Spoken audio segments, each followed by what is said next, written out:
ओम साईराम। आजिर साई संदेश रे बाबा कहउचंती मोर प्रिय संतान जेतेबेले भी तुमर समय खराब आसुची किंबा भल समय आसुची सेतेबेले तुमे मोर साई एकादश बाणी को सबुबेले पाठ करिब संतान।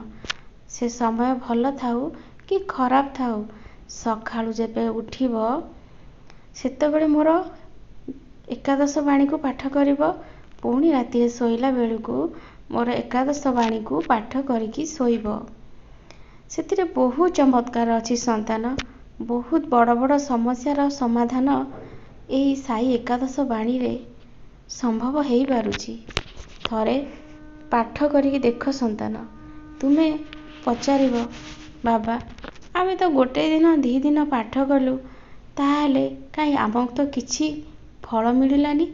संतान साधना बहुत दिन धरिकी करा जाए सेतिरे विश्वास और भरोसा भी रहिबा दरकार। जो संतानर विश्वास और भरोसा थाए गोटे मास भितर भी तार मनस्कामना पूर्ण हो जाए।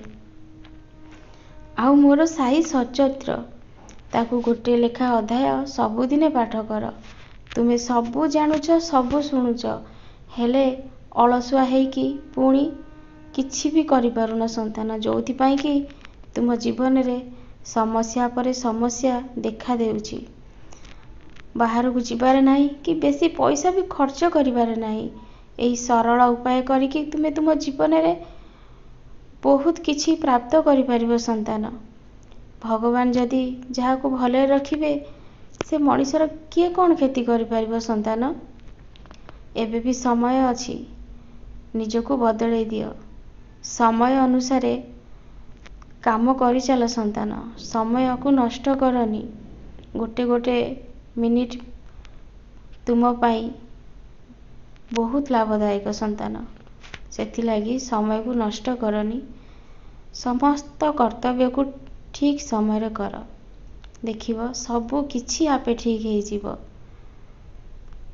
तुम जीवन रे जहा भी बाधा विघ्न अछि सबू मु दूरेई देबी। मो आशीर्वाद मो संतान मानक ऊपर सब बेले अछि। किछि असुविधा हेबनी। तुमे काहेकी डरिकी सब बेले आखिरु लुह गडौछ संतान। मु सब बेले गोटे कथा कहिछि मु अछि ना। जो मनीष तुम पाई गात खोलुचंती तुमको खाले रे पकेया को चेष्टा करूचंती तुमर से किछि भी क्षति करि परिबेनी। से खाले रे से नीचे पड़िबे। मु सब बेले कहिछि केबे भी अन्य घर संसार को नष्ट करनी। तुमे निजे नष्ट हेई जीवो। आ समय को अपेक्षा कर। एबे तुमे सुख अनुभव करूछ। केतेबेले जे तुम जीवन रे दुखर झड़ सृष्टि हेबो से कथा तुमे कहि परिबोनी। मो संतान मानकू जो माने भी दुख कष्ट दउछ एबे भी समय अछि। तुमे निजको बदलै दियो न हेले समस्या बहुत बड़ आकार रे देखा देबो। सेतेबेले आ तुम बाबा को केही दोष दबनी कि काहेकि आम जीवन रे एमिति कष्ट आ जंत्रणा आसुची भगवान को दोषी करबनी। मु सब बेले कहिछि समस्ते हस खुशी रे मिसिकी रुह। ईश्वर बहुत खुशी हेबे किंतु तुमे केबे भी निजे खुशी रे रहुन कि अन्य मानकू खुशी रे रखिया को भी दउन। समय अछि बदल